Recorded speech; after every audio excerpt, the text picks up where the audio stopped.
Hi friends, எங்கள் வீட்டில் night dinner பார்த்திங்கன்னா சப்பாத்தி மாவு பிசைஞ்சு வச்சுருக்கேன். இது வந்து அன்றைக்கி எடுத்து வச்ச பன்னீர் இருக்கு இல்லையா, அதை வந்து பன்னீர் பட்டர் மசாலா செய்யலான்னு ரெடி பண்ணிகிட்ருக்கேன். இது வந்து பார்த்திங்கனாக்கா கஸ்தூரி மெட்டி, வெந்தயக்கீரை.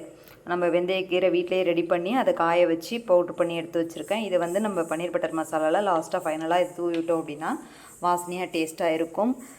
ஸோ மசாலாவும் ரெடி ஆகிட்டுருக்கு, பன்னீர் பட்டர் மசாலாவும் ரெடி ஆகிட்டுருக்கு. ஸோ எங்கள் வீட்டில் நைட் டின்னர் இது தான். அப்பா பாருங்கள், ஒரு குட்டி ஹேண்ட்பேக் செஞ்சுருக்காங்க.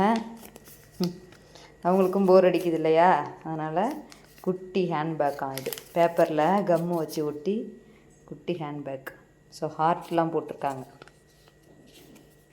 ஓப்பன் பண்ணலாமா உள்ள? ஓப்பன் பண்ணலாம். உள்ள எப்படி இருக்கும்? லைட்டாக கிழிச்சு அழகாக இருக்குது. ஓகே.